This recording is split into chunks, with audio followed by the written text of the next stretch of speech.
Oke, baiklah. Assalamualaikum warahmatullahi wabarakatuh. Perkenalkan, nama saya Suraya Anissa dengan NIM 2104-2092.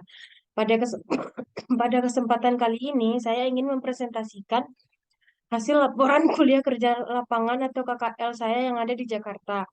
Judul laporan saya yaitu mengenai peran Kementerian Sekretariat Negara Republik Indonesia dalam penerapan sistem informasi manajemen di pelayanan publik. Materi pertama yaitu mengenai latar belakang. Kementerian Sekretariat Negara atau Kemenseknek adalah salah satu kementerian di pemerintahan yang bertanggung jawab atas penyelenggaraan administrasi pemerintahan dan pelayanan publik di negara untuk mendukung efisiensi dan efektivitas dalam pelaksanaan tugasnya. Kemenseknek perlu mengadopsi sistem informasi manajemen yang tepat.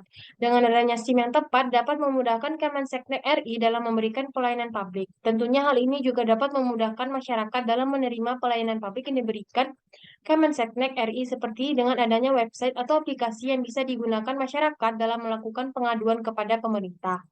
Dengan dukungan SIM yang baik, Kemenseknek dapat mengoptimalkan pelaksanaan tugasnya sebagai lembaga penyelenggara administrasi pemerintahan dan pelayanan publik. Materi selanjutnya yaitu mengenai landasan teori. Yang pertama yaitu sistem informasi. Sistem informasi merupakan suatu kegiatan pengumpulan data mentah yang kemudian diolah menjadi sebuah informasi yang dapat bermanfaat bagi para pemakainya. Altar mengatakan bahwa sistem informasi adalah kombinasi antara prosedur kerja informasi orang dan teknologi informasi yang diorganisasikan untuk mencapai tujuan dalam sebuah organisasi. Yang kedua yaitu komponen sistem informasi yang terdiri dari perangkat keras, perangkat lunak, prosedur, orang, basis data atau database, dan jaringan komputer dan komunikasi data. Yang ketiga yaitu mengenai sistem informasi manajemen atau SIM. Abdul Qadir mengatakan bahwa sistem informasi manajemen adalah sistem informasi yang digunakan untuk mendukung operasi manajemen dan pengambilan keputusan dalam sebuah organisasi. Tujuan dibentuknya sistem informasi manajemen adalah agar organisasi memiliki informasi yang bermanfaat dalam pembuatan keputusan manajemen, baik yang menyangkut keputusan rutin maupun keputusan yang strategis. Yang keempat, yaitu pelayanan publik. Berdasarkan Undang-Undang Nomor 25 Tahun 2009 tentang Pelayanan Publik menyatakan bahwa pelayanan publik adalah kegiatan atau dalam rangka pemenuhan kebutuhan pelayanan sesuai dengan peraturan perundang-undangan bagi setiap warga negara dan penduduk atas barang, jasa, dan atau pelayanan administratif yang disediakan oleh penyelenggara pelayanan publik. Selanjutnya, menurut Toha 1994, pelayanan publik adalah suatu kegiatan yang harus mendahulukan kepentingan umum, mempermudah urusan publik, mempersingkat waktu pelayanan, serta memberikan kepuasan kepada publik. Selanjutnya yaitu asas-asas pelayanan publik. Asas pelayanan publik terdiri dari transparansi, akuntabilitas, kondisional, partisipatif, kesamaan hak, dan keseimbangan hak dan kewajiban. Selanjutnya yaitu perangkat lunak dan pengguna atau resource. Perangkat lunak adalah perangkat yang berjalan pada sistem komputer dan memiliki instruksi program, prosedur, pengontrol, pendukung, dan perintah. Sedangkan pengguna ialah pelanggan, tenaga penjualan, teknisi, pekerja kantoran, akuntan, atau penanggung jawab.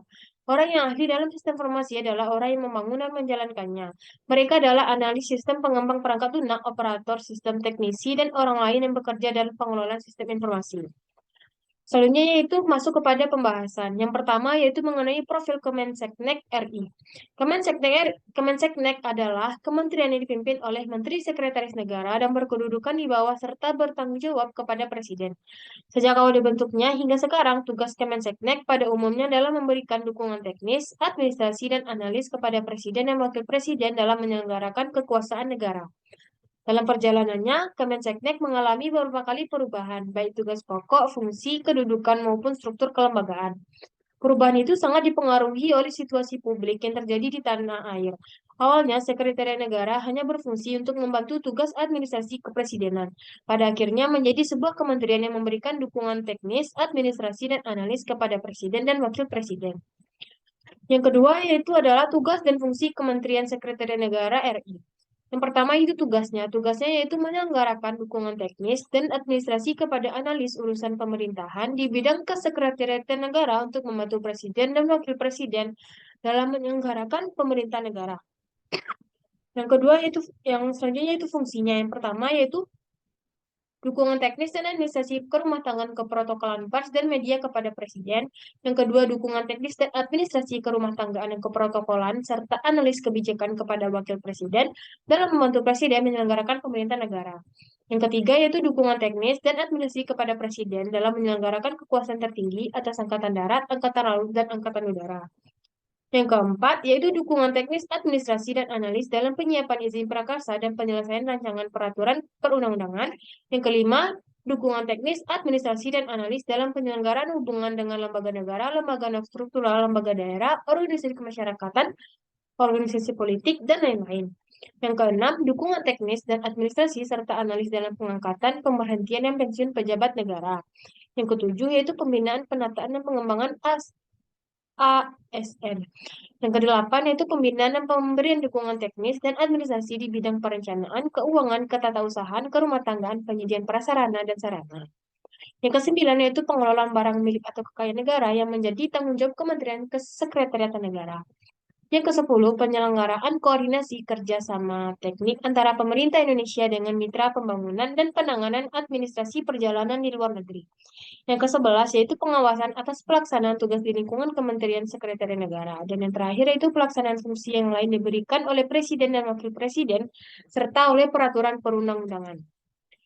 Selanjutnya yaitu visi misi Kemenseknek RI. Visinya yaitu Kementerian Sekretariat Negara yang andal dalam memberikan pelayanan kepada Presiden dan Wakil Presiden dalam mewujudkan Indonesia yang berdaulat, mandiri, dan berkepribadian berlandaskan gotong royong. Misinya yaitu yang pertama, memberikan dukungan teknis dan administrasi serta analisis yang cepat, akurat, dan responsif kepada Presiden dan Wakil Presiden dalam pengambilan kebijakan penyelenggaraan pemerintahan negara. Yang kedua itu memberikan pelayanan kerumah tanggaan dan keprotokolan yang optimal kepada Presiden dan Wakil Presiden. Yang ketiga yaitu memberikan dukungan teknis dan administrasi kepada Presiden dalam menyelenggarakan kekuasaan tertinggi atas Angkatan Darat, Laut, dan Udara. Yang keempat, menyelenggarakan pelayanan yang efektif dan efisien di bidang pengawasan, administrasi umum, informasi, dan hubungan kelembagaan. Dan yang terakhir yaitu meningkatkan kualitas sumber daya manusia dalam prasarana Kementerian Sekretariat Negara. Selanjutnya yaitu sistem informasi manajemen atau SIM bagi pelayanan publik terdiri dari pengumpulan data, pengolahan dan analisis data, integrasi sistem, manajemen informasi, pelaporan dan monitoring, dan pelayanan elektronik. Selanjutnya yaitu peran Kementerian Sekretariat Negara Republik Indonesia dalam penerapan sistem informasi manajemen atau SIM di pelayanan publik. Peran Kementerian Sekretariat Negara RI dalam penerapan sistem informasi manajemen atau SIM di pelayanan publik, salah satunya ialah memberikan suatu layanan yang dikenal dengan layanan pengaduan masyarakat, yang dimana ditunjukkan kepada Presiden, Wakil Presiden, atau Menteri Sekretaris Negara, seperti dengan mengakses email dumas@seknek.go.id, yang juga merupakan salah satu tempat pengaduan masyarakat yang berbasis online atau elektronik. Pengaduan yang disampaikan tersebut dapat berisikan keluhan, pengaduan, sumbangan pikiran, gagasan, atau saran. Adapun juga pengembangan Big Data Analytics atau BDA melalui pembuatan aplikasi dashboard WhatsApp Dumas yang bertujuan untuk memudahkan pelayanan dan penyampaian informasi perkembangan penanganan pengaduan kepada pengadu. Aplikasi ini juga sangat berguna karena dengan mengakses aplikasi tersebut, masyarakat bisa melakukan pengaduan menjadi lebih mudah. Selanjutnya, yaitu layanan informasi terpadu atau LINDU, Drive-Thru Information Service atau DIS. Layanan informasi terpadu atau LINDU, Drive-Thru Information Service atau DIS merupakan salah satu terobosan Kemenseknek dalam menghadirkan pelayanan publik berkualitas baik bagi stakeholder internal maupun eksternal. Inovasi ini tidak hanya menawarkan kemudahan akses pelayanan bagi pegawai dan pejabat di lingkungan Kemenseknek, tetapi juga bagi masyarakat yang ingin mendapatkan informasi di lingkungan Kemenseknek. Ini merupakan cermin dari sikap dan perilaku aparat birokrasi yang memiliki kewajiban dan tanggung jawab untuk memberikan pelayanan yang prima dan profesional. Lindudis menggabungkan konsep Integrated Service System atau IS dan DIS. IS dalam Lindudis menunjukkan bahwa Lindudis dibangun dengan mengintegrasikan semua jenis pelayanan publik yang ada di Kemenseknek. Sedangkan DIS yang menjadi salah satu keunggulan dalam inovasi ini menitik beratkan pada penyediaan pelayanan informasi bagi setiap pengendara kendaraan motor maupun mobil. Lindudis dapat menjadi media untuk melakukan kerjasama dan koordinasi antar unit-unit kerja di Kemenseknek dalam rangka pemberian layanan informasi yang prima untuk masyarakat. Berikut lampiran kegiatan KKL yang ada di Kementerian Sekretariat Negara RI. Baiklah, sekian presentasi dari saya. Jika ada kata-kata saya yang salah, saya mohon maaf. Saya akhiri dengan Assalamualaikum warahmatullahi wabarakatuh.